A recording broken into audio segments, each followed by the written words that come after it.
오늘 설교 제목은 찬송으로 승리한 전쟁이라고 하는 제목으로 역대하 20장 1절부터 23절에 있는 말씀을 가지고 은혜를 나누고자 합니다. 일반적으로 전쟁에서 승리할 수 있는 요건으로는 고도로 발달된 무기체제, 또 잘 훈련된 병력, 드높은 사기, 뛰어난 전략과 지휘 능력 등을 들 수가 있습니다. 그러나 본문에는 이런 승리의 요건이 무시되고 일반 상식에서 벗어난 승리의 이야기가 나타나 있습니다. 그것은 일체의 군사적 활동이 없이 단지 하나님께 대한 믿음과 찬송만으로 전쟁에서 승리했기 때문입니다. 이러한 전쟁이 어떻게 가능할 수 있겠습니까? 그것은 만군의 여호와 하나님이 싸워 주심으로써 가능할 수 있었던 것입니다. 오늘 우리가 이 본문의 말씀을 통하여서 몇 가지 깨닫게 되어지는 점이 있습니다. 우리 한번 따라서 해봅시다. 첫 번째로요, 전쟁의 승리는 하나님께 있음을 말씀합니다. 역대하 18장 28절부터 34절에 보면 유다왕 여호사밧이 북왕국 이스라엘의 아합 왕과 연합하여 하나님이 원하시지 않는 아람과의 전쟁에서 대패했는데, 그 이유는 그가 거느리고 있던 116만의 막강한 군사력을 의지하였기 때문이었습니다. 다시 말씀드리면 사람의 숫자를 의지하였고 잘 훈련된 군인과 무기를 의지하였기 때문에 여호사밧은 전쟁에서 큰 대패를 하고 말았다라고 하는 것입니다. 그 전쟁에서 큰 패전을 함으로 말미암아 유다군은 매우 약화되어 있었습니다. 이때를 틈타 사해 남쪽에 있는 모압과 암몬, 그리고 마온 족속의 연합군이 유다를 침입해 온 것입니다. 이 소식을 들은 여호사밧 왕은 두려워 떨지 않을 수가 없었던 것입니다. 모압 연합군은 막강한 반면 이에 대항할 유다의 군사력은 매우 미약했으며 아무런 방어 계획도 서 있지 않았기 때문이었습니다. 유다 왕국은 존망지추의 위기에 직면하게 된 것입니다. 이 국가의 위기를 여호사밧 왕은 어떻게 극복할 수 있었을까요? 여호사밧 왕은 하나님 보시기에 신실한 믿음을 가진 왕이었습니다. 그러므로 그는 국가가 당면한 위기를 하나님의 도움으로 극복하고자 했습니다. 그가 이러한 결심을 한 배경에는 군사력만을 의지한 아람과의 전쟁에서 대패한 경험이 있었기 때문이라고 하는 것입니다. 아까도 말씀을 드렸지만 엄청난 116만이라고 하는 그 유다 군인들의 숫자를 의지했고 잘된 그러한 무기와 또 잘 훈련된 그런 군인들을 의지하였기 때문에, 사람을 의지하였기 때문에 전쟁에서 지게 되어졌고 실패할 수밖에 없는, 다시 말하면 전쟁에서 지게 되어지는 그러한 역사가 있을 수밖에 없었다라고 하는 것을 말씀해 주고 있습니다. 우리가 이것을 통하여서 깨닫게 되어지는 것은 때로는, 따라서 합시다, 실패가 나의 영을 살리고 진정한 축복이 무엇인가를 알게 한다는 것입니다. 우리가 계속 성공하고 잘되고 이기기만 한다면 우리는 어쩌면 눈이 가리어서 멸망의 길을 가고 있음에도 불구하고 그것을 보지 못하는 상황에 처해 있을지도 모릅니다.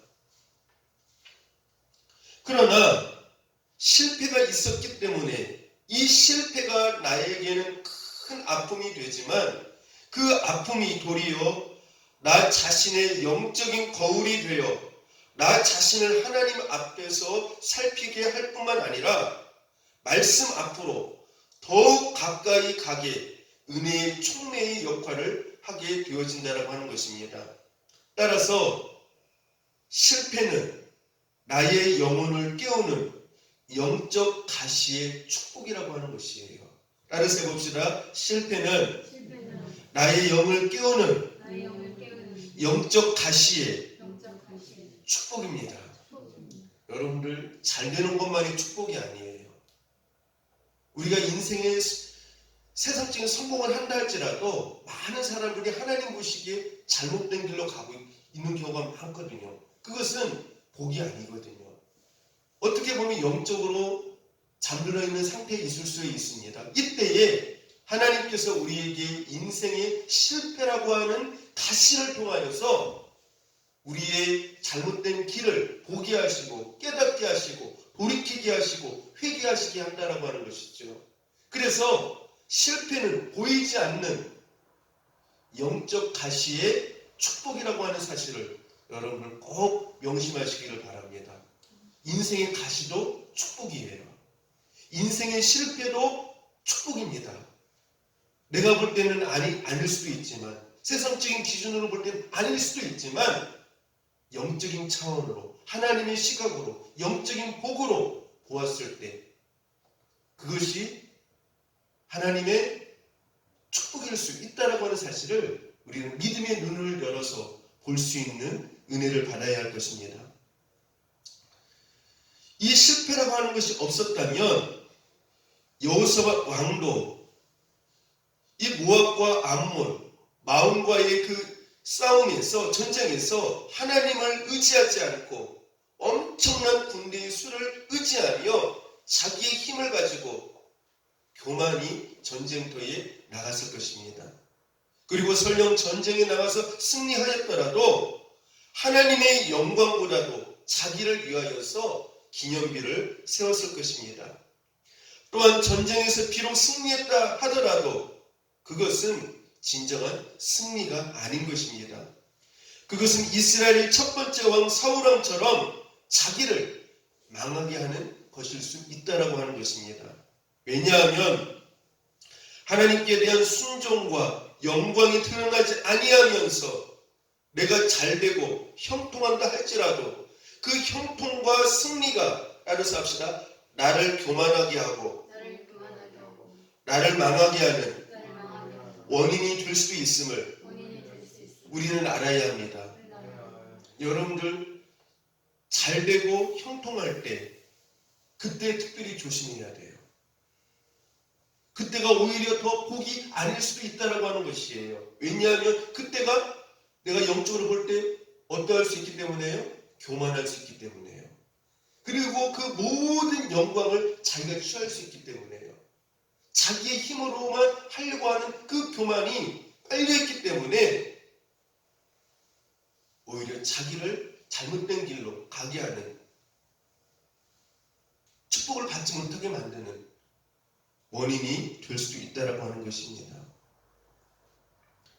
그러나 여호사밧 왕은 첫 번째 전쟁에서 실패했기에 자신을 살피고 하나님 앞에 기도할 뿐만 아니라 유다 온 백성들에게 금식을 선포하는 한편 예루살렘 성전 마당에서 대대적인 기도회를 개최함으로써 난국을 극복하려 했던 것을 오늘 본문에서 말씀해 주고 있습니다.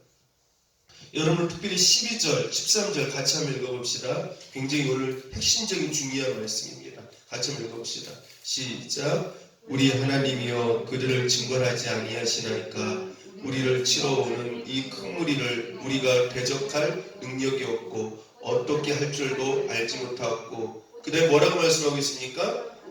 오직 주만 바라보나이다. 따라 세웁시다. 오직 주만 바라보나이다.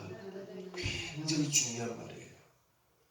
인생이 가장 힘들 때 인생의 실패의 자리에 있을 때, 그리고 또 다른 큰 문제를 만날 때 우리가 그 문제에 휩쓸리는 것이 아니라 그 문제에만 초점을 맞추고 고통스러워하는 것이 아니라 오직 어떻게 한다고요? 주만 바라봅니다. 주만 바라봅니다. 굉장히 중요한 신앙 고백입니다. 우리를 치러오는 이 큰 무리를 우리가 대적할 능력이 없고 어떻게 할 줄도 알지 못하고 오직 주만 바라보나이다. 오직 주만 바라보나이다. 여러분, 성도의 승리는요 바로 이곳에 있어요. 이곳에 있어요. 왜 많은 성도들이 예수님을 믿으면서도 왜 그렇게 고통스러워 힘들어하느냐? 그 문제에만 초점을 맞추거든요. 환경에만 초점을 맞춰요. 오늘 여호수아가 와서 첫 번째 전쟁에 큰 대패를 함으로써 힘든 시간이었지만 두 번째 전쟁에서는 어떻게 했습니까? 오직 주만 바라보나이다. 그 문제 앞에서 오직 주만 바라보나이다. 여러분, 문제 앞에서 오직 주님께만 초점을 맞추는, 주님만 앙망하는 저와 여러분이 될 수 있기를 축복합니다. 그 다음에 13절 말씀에 보니까요, 유다와 모든 사람들이 그들의 아내와 자녀와 어린 아이와 더불어 어디 앞에 섰더라? 여호와 앞에 섰더라. 굉장히 중요한 말씀이에요. 우리가 인생의 어떤 문제를 만났을 때 그 문제 앞에 서는 것이 아니라 여호와 앞에 서는 거예요. 여호와 앞에. 두 가지의 중요한 키를 여호수아가 쓴 우리에게 말씀해 주고 있어요. 오직 주만 바라보나이다. 그 다음에 두 번째는요, 유다 모든 사람들이 그 아내와 자녀와 모든 어린 아이와 더불어서 어디 앞에 섰다고요? 여호와 앞에 섰다는 거예요. 여호와 앞에 섰다는 말이 뭐예요? 하나님 앞에 간절히 기도하는 자리에, 하나님만을 바라보는 자리에 섰다라고 하는 것이죠. 그들의 마음이요. 따라서 합시다. 하나님은 사랑하는 자에게 징계를 하시며 때로는 실패를 주시기도 하십니다. 여러분들, 하나님께서요, 우리가 잘되고 성공하고 하는 어떤 그것만이 하나님의 사랑이고 축복이 아니라고 하는 것이에요. 우리가 그걸 잊지 말아야 돼요. 히브리서에 보면 하나님께서 사랑하시는 자마다 어떻게 한다고 말씀하고 있어요? 징계하신다고 말씀을 하고 있어요. 징계가 없으면 사생자라고 말씀을 하고 있어요. 하나님께서는 때로는 실패를 통하여서, 우리의 어떤 인생의 아픔을 통하여서 하나님께서 우리를 사랑하실 때가 있어요. 여러분들, 그 아픈 것, 힘든 것, 그것만 바라보지 마시고 그 속에 담겨있는 하나님의 뜻과 마음을 여러분들이 읽으시고 하나님의 사랑이 감동되어지시는 여러분들이 될 수 있기를 축복합니다. 성도는 거기까지 가야 돼요. 징계 속에서도, 어려움 속에서도 하나님의 그 마음을, 하나님의 그 뜻을, 하나님의 그 사랑을 볼 수 있고 읽을 수 있는 그 마음이 있어야 돼요. 근데 많은 성도들이 거기까지 가지를 못해요. 하나님의 마음을 잊지를 못해요. 그냥 나에게 어렵고 힘들고 하나님 앞에 서운한 것, 거기까지만. 그러니까 영적으로 뭡니까? 철이 들든 그런 모습을 가지고 신앙생활을 할 때가 많다라고 하는 것이죠. 하나님께서는 우리 육신이 잘 되는 것도 기뻐하시지만 무엇보다도 영혼이 잘 되시는 것을 기뻐하시기 때문에 영적으로 우리의 영혼이 잘못되었을 때는 어떻게 하십니까? 우리 영혼을 사랑하시기 때문에 징계하시는 하나님으로 사랑을 나타내신다라고 하는 것이에요. 그래서 오직 누구만 바라보게 하십니까? 주님만 바라보게 하세요. 여러분들, 우리의 마음이 어디에 향해 있습니까? 우리의 눈이 어디에 향해 있습니까? 우리의 눈이 교회에 나와서 예배를 드리고 말씀을 들어도 우리의 마음과 눈이 잘못된 데로 향하게 있으면 하나님께서는 우리의 영이 잘되게 하시기 위하여서, 육신적으로 잘되는 것보다도 영이 더 잘되게 하기 위하여서 징계를 하신다라고 하는 것이죠. 여기서 중요한 것은 여호사밧 왕이 전쟁에서 승리했느냐 패했느냐는 두 번째 문제입니다. 여호사밧 왕이, 따라서 합시다, 하나님만 바라보았다는 것이 중요한 핵심 포인트입니다. 하나님만 바라보았다라고 하는 것, 하나님 앞에 서 있다라고 하는 것, 그게 제일 중요한 핵심 포인트예요. 전쟁에서 승리했느냐 이겼느냐는 두 번째 문제예요.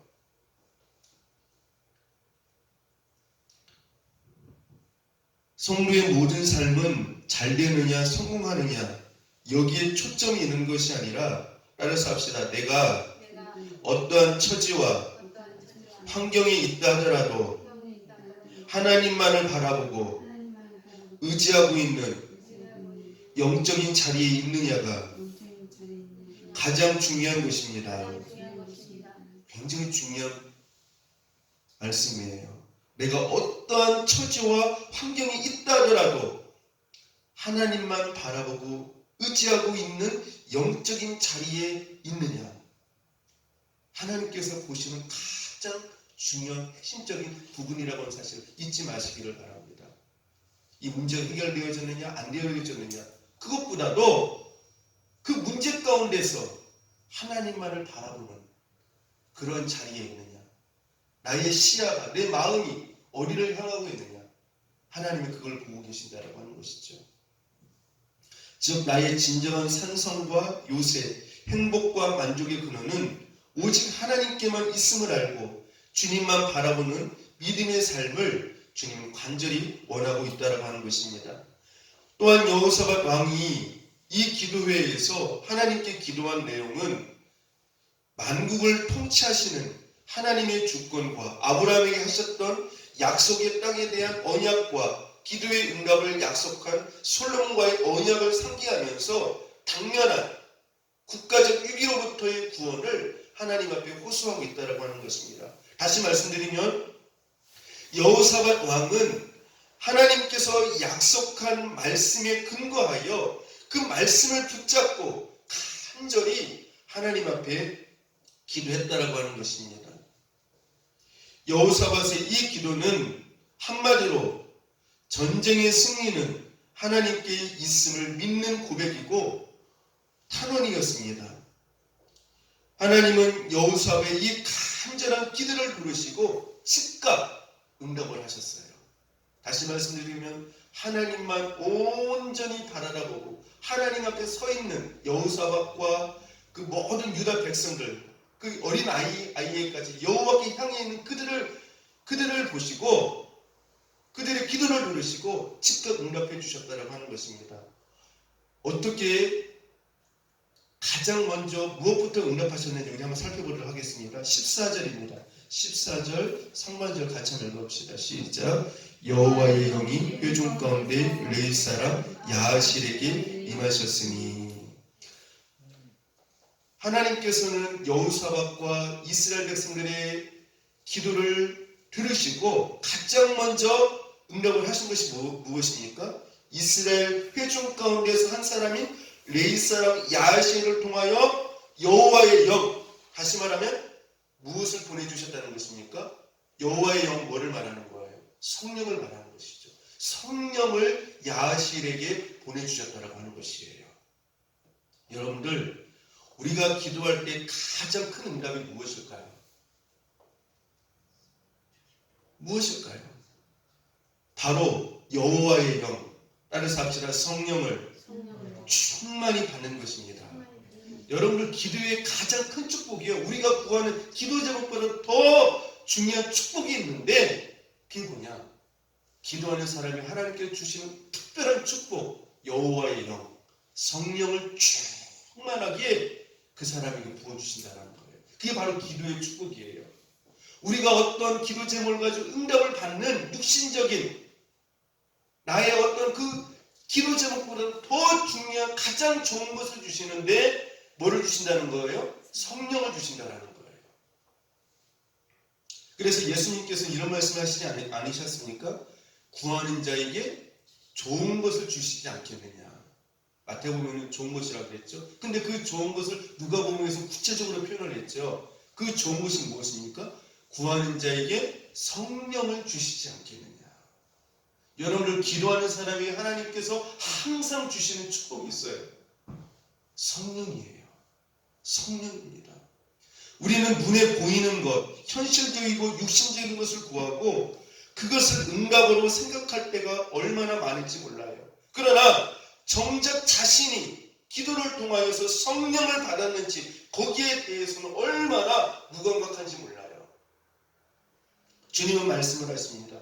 너의 기도의 제목의 응답도 중요하지만 정말 중요한 것은 하나님께서 가장 귀하게 여기시면서 주시고자 하는 좋은 것, 성령을 응답받았느냐, 성령을 받았느냐, 너의 심령 가운데 성령이 내재하고 계시느냐, 성령이 충만히 임재하고 계시느냐, 이렇게 말씀을 하고 계시는 것이죠.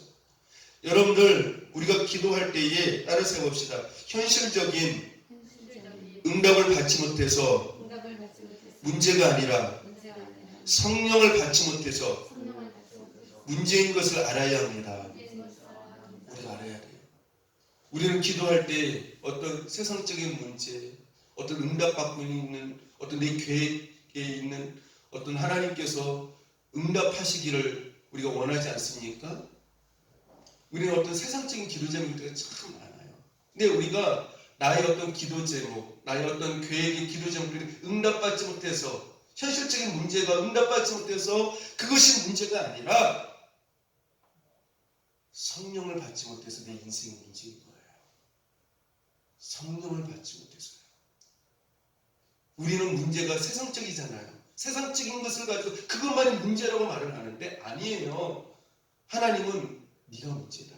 환경이 문제가 아니야. 네가 응답받지, 세상적인 것을 응답받지 못해서 그것이 문제가 아니라 네가 성령 받지 못했기 때문에, 성령이 내 안에 내재하고 있지 않기 때문에, 네가 성령 충만 받지 못하기 때문에 그것이 문제다. 이렇게 말씀을 하고 있는 것입니다.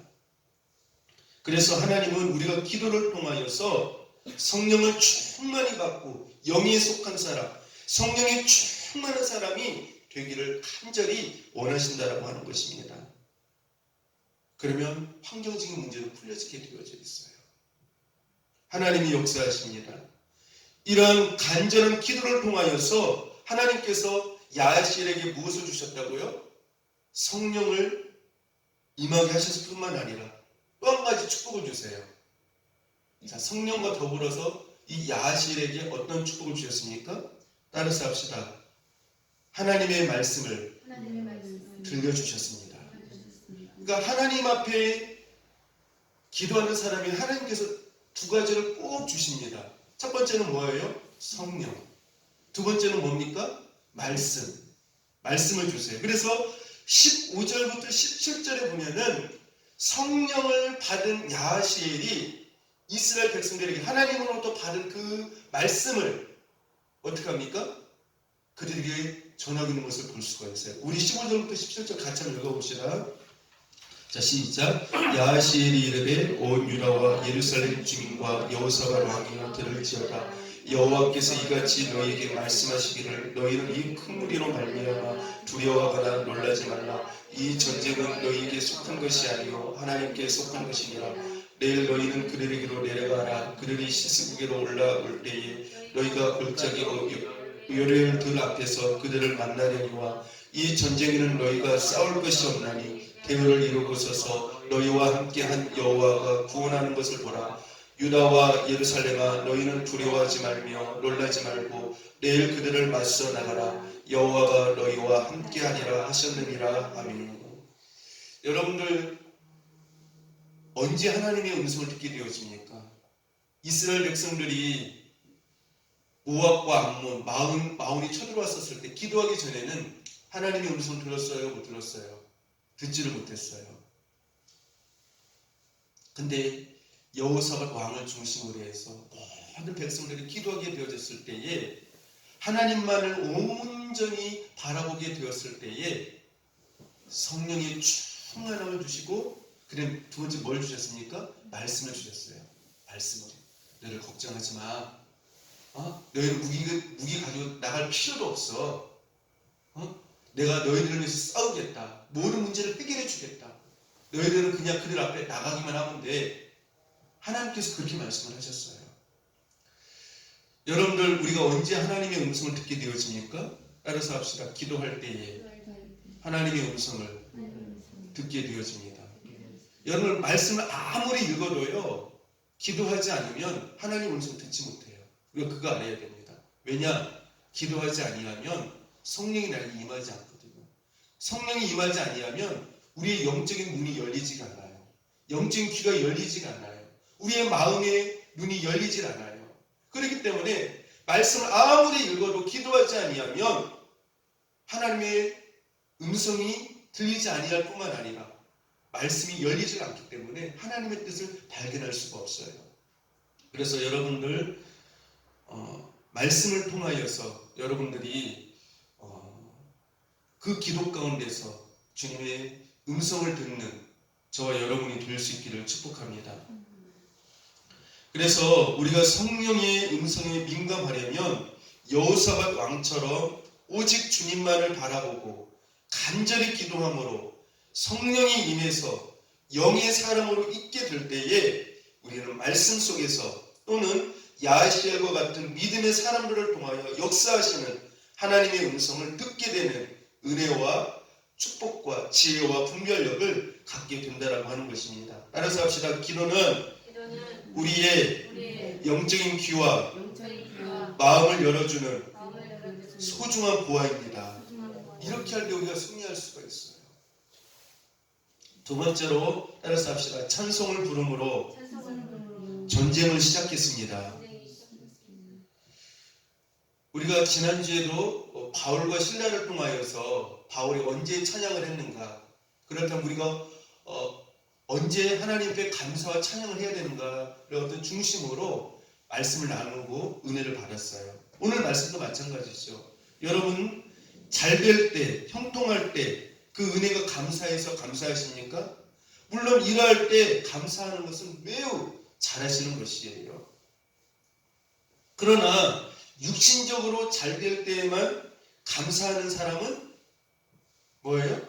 아직 은혜가 무엇인지를 제대로 모르는 사람이에요.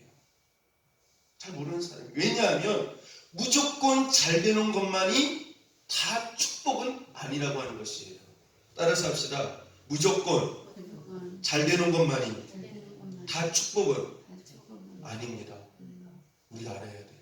여러분 차라리 그 사울왕 같은 사람은요, 왕이 되는 게 좋았어요? 안 되는 게 좋을 뻔했어요? 안 되는 게 좋을 뻔했어요. 왕이 돼가지고 세상적으로 성공해가지고 어떻게 됐습니까? 하나님의 축복이 떠나고 말았어요. 그렇죠? 다 잘 된다고 해서 그게 축복이 아니에요.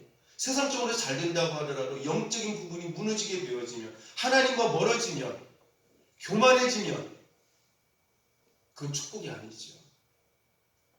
그래서 여러분들 무조건 잘 되게 해달라고 기도하면 안 돼요. 영적으로 그걸 감당할 수 있을 때에, 하나님과의 그 관계가 이어지지 않았을 때에, 그럼에도 불구하고 항상 겸손해질 수 있을 때에 그때 하나님의 축복을 달라고 기도해야 됩니다. 또 육신적인 축복만을 기도하는 사람은요, 따라서 합시다. 영적인 가치를 잘 모르는 사람일 수도 있습니다. 그래요. 세상적이고 육신적인 것, 그 복만 구하는 사람은요, 영적인 가치를 잘 몰라요. 가치를. 그러니까 세상적인 것들이 어떤 그것들을 채워주지 아니하면 영적인 가치를 모르기 때문에 하나님 앞에 늘 서운한 거예요. 여러분들 성도는 어떤 환경 속에서도 하나님의 뜻과 마음을 읽을 수 있어야 되고 감사할 수 있어야 된다라고 하는 것입니다. 그게 바로 장성한 자의 믿음이라고 하는 것이죠. 아까도 말씀을 드렸지만 힘든 환경 속에서도 하나님의 무엇을 발견해야 된다고요? 하나님의 사랑을 발견할 수 있어야 돼요. 하나님의 마음을 읽을 수 있어야 돼요. 그게 바로 성도의 모습이라고 하는 것입니다. 지금 현실적으로 볼 때 여호사밧 왕은 찬양대를 조직하여 찬양할 수가 없습니다. 전쟁에서 싸워 이긴 것도 아니고 과거 아람과의 전쟁에서 크게 피하여 매우 군사력도 약화되어 있습니다. 그래서 본문 3절 상반절에 보면 여호사밧이 어떻게 해요? 두려워하여 라고 말씀을 하고 있어요. 이 두려운 마음을 가지고는 찬양을 할 수도 없고 또한 입술이 열려지지도 않을 것입니다. 이 두려움은 찬양을 막는 영적 장애의 가장 큰 거침돌이라고 하는 것이죠. 여호사밧은 이 두려움 마음이 변하여 찬양을 하는 자세와 마음으로 바뀌게 되어졌습니다. 그러면 우리가 이 말씀을 오늘 본문을 상고하면서 고민해야 할 점은 어떻게 이 두려운 마음이 변하여서 찬양대를 조직하여 기쁨의 개가 찬송을 부르는 놀라운 역사를 만들어낼 수 있었느냐라고 하는 것입니다. 3절에 아주 중요한 말씀이 기록되어 있습니다. 같이 한번 읽어봅시다. 3절이요. 자, 시작. 여호사밧이 두려워하여 여호와께로 낯을 향하여 간구하고 온 유다 백성에게 금식하라 공포하니. 여호사밧 왕은 그 두려움을 다른 이방 나라의 도움을 구하는 식으로 하지 아니하고 여호와께 낯을 향하여 간구하고 온 백성에게 금식하게 했다라고 하는 것입니다. 다시 말씀드리면 여호사밧 왕의 위대한 점 무엇이냐면요. 따라서 합시다. 현실로 풀려고 하지 않고 영적인 방법으로 하나님을 향하여 간절히 구하며 온 백성과 함께 금식하며 하나님만을 바라보고 의지하게 하였다는 점입니다. 그래요. 모압과 암몬, 마온 연합군이 쳐들어올 때 굉장히 두려웠잖아요. 그렇죠? 근데 그 현실적인 문제를 어떤 세상적인 방법으로 어떤 사람의 도움을 통하여서 그 문제를 해결하려고 하지 아니했다라고 하는 것이죠. 어떤 문제를 어떻게 풀었다고요? 영적인 방법으로 그 방법을 풀려고 하였다라고 하는 것이죠. 여러분들 우리가 인생의 문제를 만나게 되어졌을 때에 현실적인 문제로 방법으로 해결하지 않기를 바랍니다. 영적인 방법으로 그 문제를 해결할 수 있는 저와 여러분이 될 수 있기를 바랍니다. 이렇게 하나님 앞에 간절히 구하며 금식하며 하나님만을 바라보게 되어졌을 때에 성령이 임하고 말씀이 임함으로 여호사밧을 비롯한 백성들에게 하나님에 대한 놀라운 확신과 기쁨이 충만히 흘러넘쳤고 하나님이 함께 하심을 분명히 알 수 있게 했다라고 하는 점입니다. 그렇게 했을 때 이들의 심령 깊은 곳에서는 하나님의 은혜와 사랑에 대한 생수가 흘러넘침으로 기쁨의 찬송을 부를 수 있었습니다. 그래서 이제 하나님의 응답을 받고 승리의 확신을 얻은 여호사밧 왕은 그 이튿날 무엇을 조직합니까? 찬양대를 조직해요. 군사들을 점검하는 게 아니라 어떤 작전 계획을 세우는 것이 아니라 찬양대를 조직하여서 결전장이 될 득과 평지로 나가는 군대 앞에서 찬송을 부르게 했습니다. 따라서 성도는 형통하고 잘 될 때만 감사와 찬양을 하는 것이 아니라 따라서 합시다. 문제 앞에서 어려움 앞에서 찬송으로 감사함으로 나아가는 자들입니다. 여러분 이 여호수아와 같은 이 신앙의 자세가 여러분에게 있기를 축복합니다. 그 문제 앞에서 막 고통스러워하고 눌리고 힘들어하고 그러는 것이 아니라 영적인 여러분의 문제, 영적인 암몬, 모압, 마온 이 큰 세력 아닙니까? 우리를 삼키려고 하는, 우리를 무너뜨리려고 하는 이 어두움의 세력 앞에서, 환경 앞에서 찬양의 모습으로 감사함으로 나갈 수 있기를 축복합니다. 여러분들 성도의 감사와 찬양의 비밀은요 3절과 12절 하반절에 나와 있는데요 하나님만을 바라보며 기도라고 하는 통로를 통하여 주시는 놀라운 은혜와 또 주님과의 영적인 깊은 교제를 통해서 오는 성령의 기쁨을 경험한 사람만이 갖는 특권이라고 말씀드릴 수가 있습니다. 그래서 예수님은 이렇게 말씀을 하셨죠. 요한복음 16장 24절에 제가 자주 드렸던 말씀인데요. 구하라 그리하면 받으리니 너희 기쁨이 충만하리라. 그래서 기도하면 하나님께서 주시는 큰 축복이 있는데 그게 뭐라고요? 기쁨이에요.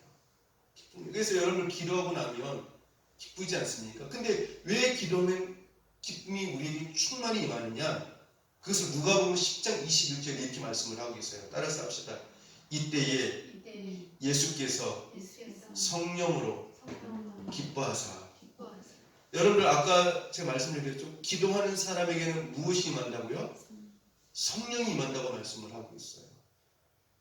또 한 가지 임하죠. 기도하는 사람이 성령과 더불어서 무엇이 임합니까? 하나님의 말씀이 임해요. 그러니까 성령이 임하고 하나님의 말씀이 내 심령 안에 임하게 되어지니까 내 안에 무엇으로 가득 차겠어요? 기쁨이 가득 차는 거예요. 기쁨이 가득 차는 거예요. 기도의 가장 큰 응답은 따라서 합시다. 큰 기쁨입니다. 큰 기쁨이에요. 여러분들 이 이스라엘 백성들, 유다 백성들이 지금 전쟁에 나가서 승리한 것도 아니에요. 아직 전쟁은 치르지 않았어요. 아까도 말씀드렸지만 여호사밧은 두려움에 떨고 있었어요. 그런데 그가 온 백성들과 더불어서 금식하며 하나님만을 바라보고 여호와 앞에 있게 되어졌을 때에 성령이 임하고 하나님 말씀이 임하고 큰 기쁨이 임함으로 말미암아 어떤 기쁨이요? 성령으로 기뻐하는 예수님과 같은 그런 기쁨을 가지고 전쟁터에 나가게 되었다고 하는 것이죠. 여러분들 우리가 이 세상의 삶은 무엇입니까? 영적인 전쟁이잖아요. 그렇지 않습니까? 여러분들 이 영적인 전쟁에서 찬양으로 나갈 수 있기를 바랍니다. 여러분의 삶이 공허하고 기쁨의 삶이 없다면 그것은 따라서 합시다. 환경적인 문제가 아니라 기도가 부족하거나 없기 때문에 성령의 역사가 없으므로 공허하고 기쁨이 없는 것입니다. 여러분들 왜 우리 안에 기쁨이 없고 은혜가 없냐면은 우리는 보통 환경적인 문제라고 말을 해요. 이 일이 안 되고 이 일이 안 되고 모든 것은 환경적인 문제에 둬요. 그렇지가 않아요. 우리 안에 기쁨이 없는 것은 기도가 부족하거나 또 기도가 없기 때문에 그러므로 내 안에 성령이 어떻게 해요? 성령이 충만하게 내재하지 않기 때문에 내재하지 않고 계시기 때문에 내 마음이 그래서 어떻게 영적인 사막이기 때문에 공허하고 내 마음이 힘들게 느껴진다고 하는 것이에요. 그래서 여러분의 마음이 힘들다라고 하는 것은 따라서 합시다. 기도의 부족입니다. 기도 부족이 사인이에요.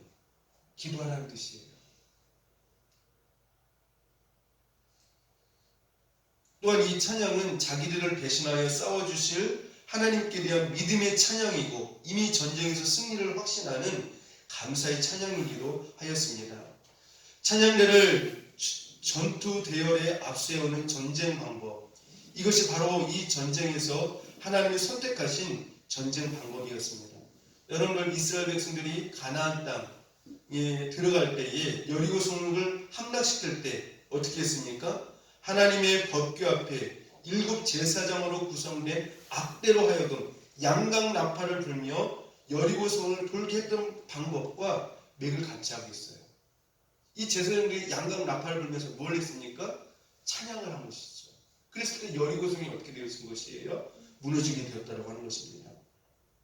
찬송가는 하나님이 함께 하심으로 아군의 사기를 드높이는 믿음의 능력이 있고 이를 듣는 적군들을 두려워 떨게 하는 놀라운 파괴력이 있습니다. 이것이 찬송을 전쟁에서 사용하신 하나님의 지혜를 할 수 있습니다. 마틴 루터가 카톨릭 교회와의 어려운 영적인 싸움에서 승리하기 위하여서 내 주는 강한 성이요 방패와 병기 되시니라고 하는 찬송가를 지어 그를 따르는 성도들에게 부르게 함으로써 힘겨운 영적 전쟁에서 승리한 유명한 이야기를 우리는 들을 수가 있습니다.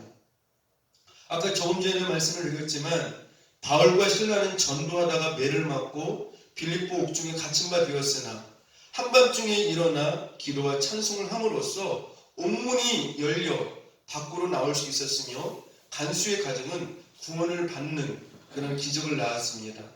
이처럼 찬송은 따라서 합시다. 어둠의 세력을 무찌르고 승리하게 하는 하나님의 전투 방법임을 명심해야 합니다. 그러므로 성도는 아무리 답답하고 힘든 상황 속에서도 무엇을 할 수 있어야 됩니까? 무엇을요? 찬양을 할 수 있어야 돼요. 여러분 힘들 때일수록요 어떻게 해야 됩니까? 찬양을 더 많이 하십시오. 크게 하십시오. 여러분 특별히 제가 오늘 말씀을 보면서 은혜 받은 구절이 있어요. 19절 보십시다. 같이 읽어봅시다. 19절이요. 자 시작. 그앗 자손과 고라 자손에게 속한 레위 사람들은 서서 심히 어떤 소리로요? 큰 소리로 이스라엘 하나님 여호와를 찬송하니라.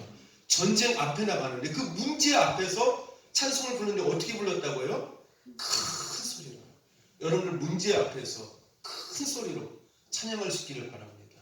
그 큰 소리에 찬양을 듣고 우리를 고통스럽게 하는, 우리를 힘들게 하는 모든 어둠의 역사들은 다 떠나갈 줄로 믿습니다. 하나님께서 우리에게 찬양의 무기를 주셨어요. 그래서 사도 바울은 이렇게 말을 합니다. 고린도후서 4장 8절 9절 말씀이에요. 우리가 사방으로 우겨쌈을 당하여도 쌓이지 아니하며 답답한 일을 당하여도 낙심하지 아니하며 핍박을 받으러 버림받지 아니하며 거꾸로 트림을 당하여도 망하지 아니하고. 사도 바울에게는 어떤 무기가 있었습니까? 찬양이라고 하는. 그래서 옥에서 그 찬양을 통하여서 하나님의 역사를 경험하는 것을 볼 수 있지 않습니까?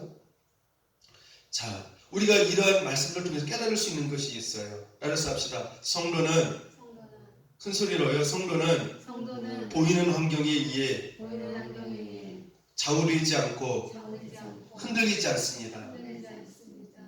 그 환경이 전부가 아님을 알기 때문입니다. 예. 성도는 세상 사람들이 볼 수 없는 다른 세계, 즉 영적인 세계를 믿음으로 볼 수 있는 눈을 가지고 있기 때문에 좌우로 치우치지 않습니다. 말씀과 진리로 사망의 음침한 골짜기 가운데에서도 여전히 나를 붙잡고 계신 하나님을 보고 있기 때문에 어떠한 문제 앞에서도 우리는 여호사밧 왕처럼 문제 앞에서 찬양을 부르면서 그 문제 앞으로 나가게 되어지는 승리의 계가를 부르는 사람들이 바로 누구예요? 성도들이라고 하는 것이에요. 그리고 또한 우리는 아무리 어려운 환경이 있다 할지라도 따라서 합시다. 여호사밧 왕처럼 주만 바라보게 하시는 그 주님의 마음을 알기 때문에 어떠한 환경 속에서도 더욱 찬송할 수 있는 것입니다. 이 어려운 환경이 임하면 임할수록 우리는 어떻게 해요? 주만 바라보게 되어지거든요. 그 주님의 마음을 알기 때문에 우리는 더욱더 찬송한다고 하는 것이죠. 여러분에게 이러한 찬양이 있습니까? 여러분을 괴롭히는 영적인 모압과 암몬 그리고 마온 사람이 있습니까? 나를 왜 이런 환경으로 몰아내셨습니까? 원망하지 마시고 주만 바라보는 영적인 자리로 더욱 가까이 가시기를 축복합니다. 왜냐하면 영적인 모압과 암몬 그리고 마온은 세상적으로 볼 때는 우리를 죽일 것 같고 괴롭히며 고통스럽게 하는 원수인 것 같지만 사실은 우리로 하여금 하나님을 더욱 의지하게 하고 하나님만을 바라보게 하며 기도의 사람, 영의 사람으로 변화시키는 하나님의 도구에 불과하다라고 하는 것이에요. 더 나아가 하나님은 이방인을 사용하시어 고난 가운데서도 성도를 감사와 찬양의 사람으로 만드신다라고 하는 것이죠. 이것이 원래 우리의 모습이기 때문에 그렇습니다. 세 번째 마지막으로 따라서 해봅시다. 영적 전쟁에서 승리하는 비결을 보여줍니다. 유다 군사들이 찬송을 시작하자 하나님도 전투를 시작하셨는데 하나님이 예비해 두신 복병들이 나타나 모압 연합군을 치자 연합군들이 서로가 서로를 쳐 자멸해버리는 결과를 가져왔습니다. 이것은 유다 군사들이 전혀 상상할 수도 없는 놀라운 하나님의 전투 방법이고 또한 결과였습니다. 하나님의 전쟁에서 모압 연합군들은 단 한 사람의 생존자도 없이 전멸했던 것입니다. 어떻게 이런 승리가 있을 수 있습니까? 하나님이 싸우심으로서만 이런 기적적인 승리가 일어날 수 있었다라고 하는 것입니다. 하나님의 전쟁 방법은 혈과 육으로 맞으면 반드시 지게 된다라고 하는 사실을 알아야 됩니다. 영적인 방법, 말씀과 진리의 방법으로 나아가게 되어졌을 때 승리하게 된다는 점을 분명히 알아야 할 것입니다. 하나님의 전쟁에서 우리가 유의해야 할 중요한 요소가 있습니다. 그것은 우리 성도들이 환난을 만났을 때 진실한 마음으로 간절한 마음으로 기도와 따라서 합시다. 감사의 마음으로 찬송을 부르면 하나님이 우리를 대신하여 싸우시고 환난을 해결해 주신다는 진리를 보여주고 있습니다. 유다 군사들이 감사의 찬송을 부를 때 하나님이 예비하신 오늘 본문 말씀에 보면요 복병으로 하여금 모압 연합군을 멸절시킨 것처럼 우리 성도들도 어려운 일을 만나 하나님께 감사의 찬송을 부르면 어디엔가 숨겨놓으신 하나님의 복병을 통해 그 문제를 해결해 주실 것이라고 하는 확신을 우리는 가져야 할 것입니다. 영적 전쟁에서 승리하는 비결이 바로 찬송이 있다라고 하는 사실은 성도들에게만 허락하신 특별한 은혜라고 말씀을 드릴 수가 있어요. 그래서 우리가 이 땅을 살아가면서 늘 승리하는 삶을 살기 위해서는 따라서 합시다. 영적인 싸움에서 먼저 승리해야 합니다. 무슨 말씀인지 알겠죠? 어떤 환경에 의하여서 낙심하고 포기하고 좌절하고 거기서 허우적거리고 그러면 그 영적인 싸움에서 이미 졌기 때문에 현실적인 문제가 해결될 수가 없다는 것이에요. 그래서 인생에 어려움이 있을 때 어떤 문제가 있을 때 그때 우리가 내 자세를 잘 봐야 돼요.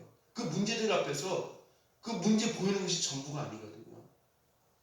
하나님이 함께 하심을 믿으면서 믿음으로 감사의 찬양의 무기를 가지고 나가게 되어졌을 때 하나님께서 우리에게 승리케 하시고 축복을 해주신다라고 하는 것입니다.